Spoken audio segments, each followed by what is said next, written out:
Bonsoir à tous. J'ai promis faire mon direct aujourd'hui à 20 h et me voici devant vous. Oui. Parce que après les événements de ces 3 dernières semaines,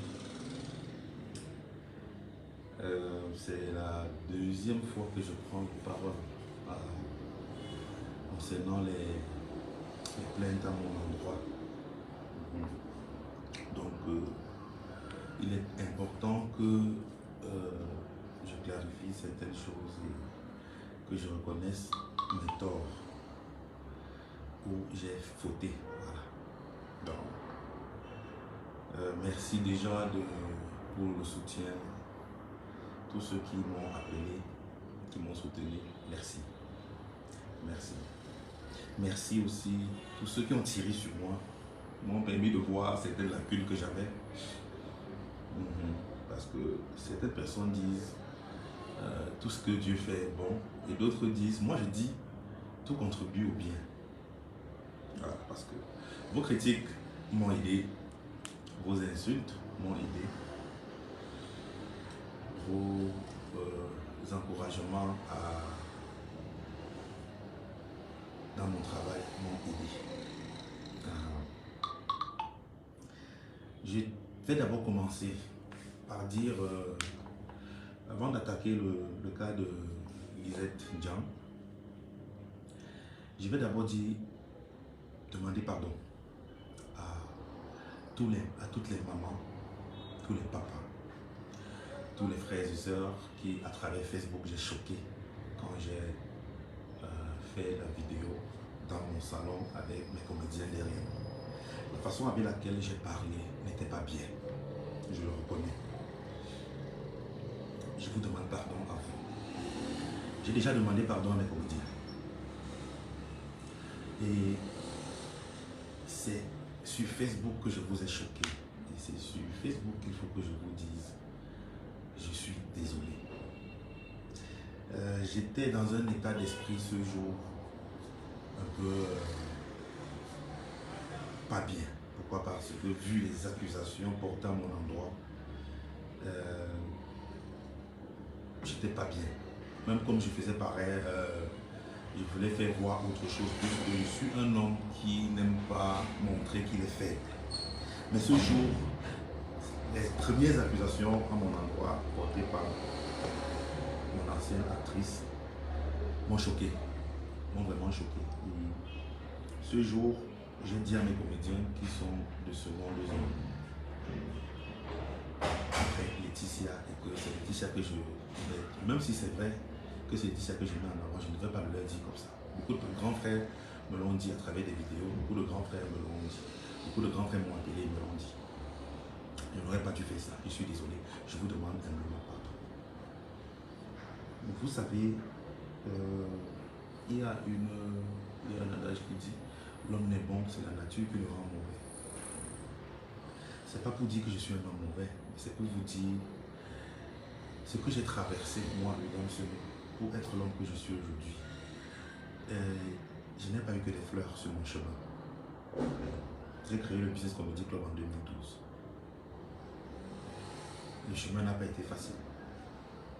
Il fallait travailler dur pour se faire un nom. On a travaillé très dur pour se faire un nom. À un moment, on a compris que quand on est célèbre, ça ne paye pas le loyer. J'ai été toujours un réalisateur, un manager très rigoureux. Et dans ma rigueur, j'ai sûrement choqué aussi beaucoup d'acteurs. Dans ma rigueur, dans ma façon dure de gérer mon équipe, j'ai sûrement choqué aussi beaucoup de collaborateurs. Je ne le faisais pas parce que j'étais mal intentionné, mais c'est parce que je voulais que le résultat soit là. Et mon parcours avec certains collaborateurs, on a dû se séparer à cause peut-être de ma façon de gérer avec une main de fer. Malgré ça, les résultats, on les a vus.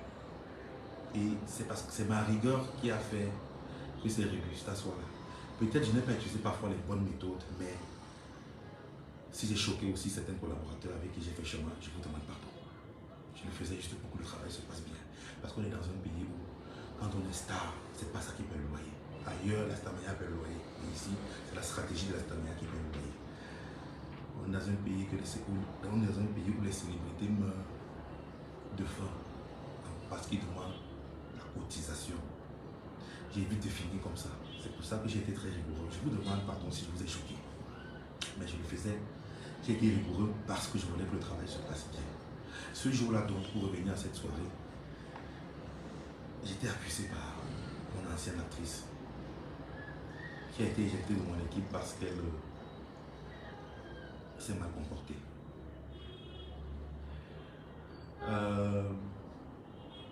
J'essayais d'expliquer, de vous expliquer que je ne peux pas avoir promis la célébrité à quelqu'un et le prendre et le mettre en seconde zone derrière, puisque tout ce qui arrive dans ma nouvelle équipe savent qu'ils sont en seconde zone. C'est ce que je voulais vous expliquer.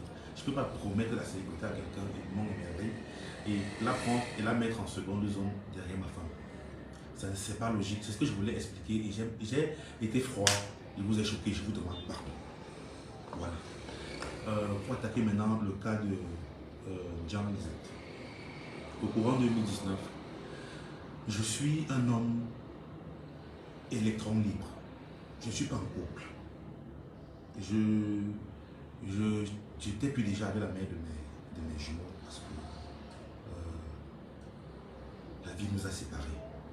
C'est une très bonne mère, déjà, mais la vie nous a séparés. J'étais comme un électron libre et comme tout jeune homme, je partais de fille en fille. Je n'étais pas casé, voilà. Donc, je rencontre Jean Lisette et l'histoire qu'elle a racontée déjà. Quand Jean Lisette, j'ai vu sa vidéo, j'ai vu une femme qui pleure parce qu'elle a mal. Ses pleurs sont sincères, je dois vous le dire. Elle est sincère dans ses pleurs. Elle pleure parce qu'elle a mal, elle pleure parce qu'elle a souffert. Oui. Je connais une femme qui a mal. Parce que je ne fais pas cette vidéo pour dire qu'elle a fait une vidéo où elle a menti. Non.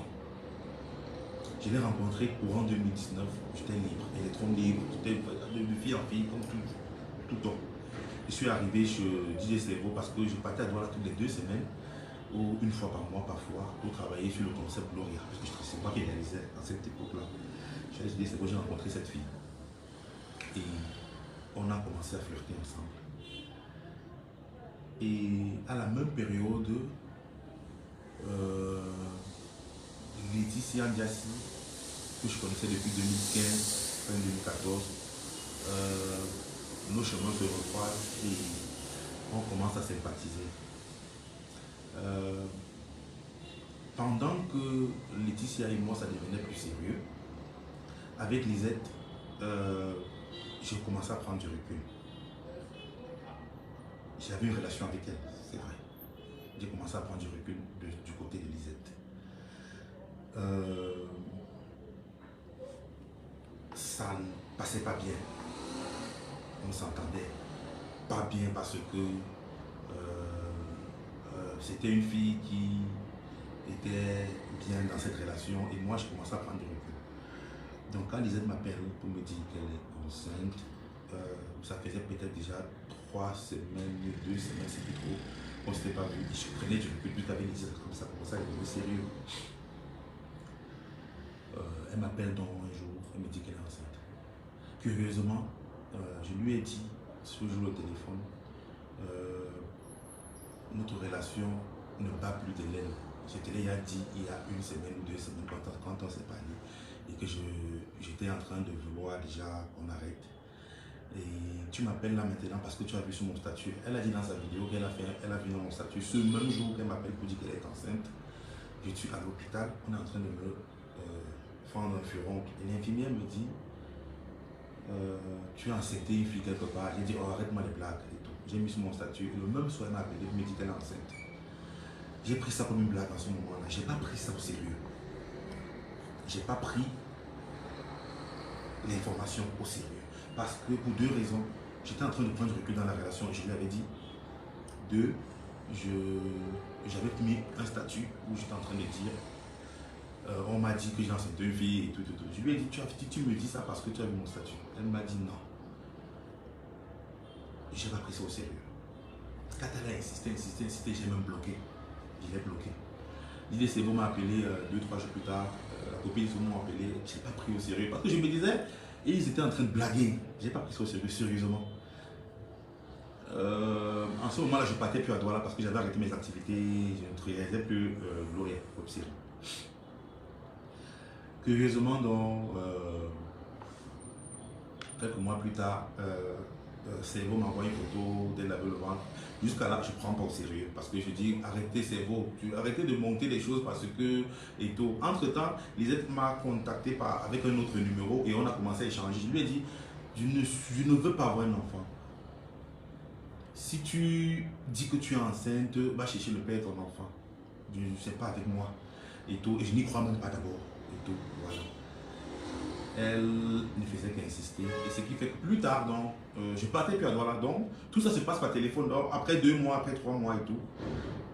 Plusieurs mois après, donc, il m'envoie les photos du bébé. Elle a accouché et tout. Jusqu'à là, j'ai bloqué. À un moment, donc, j'ai commis une erreur. J'ai commencé carrément à la détester. Pourquoi? Parce que je me suis dit, pourquoi est-ce que tu veux me retenir avec un enfant et tout?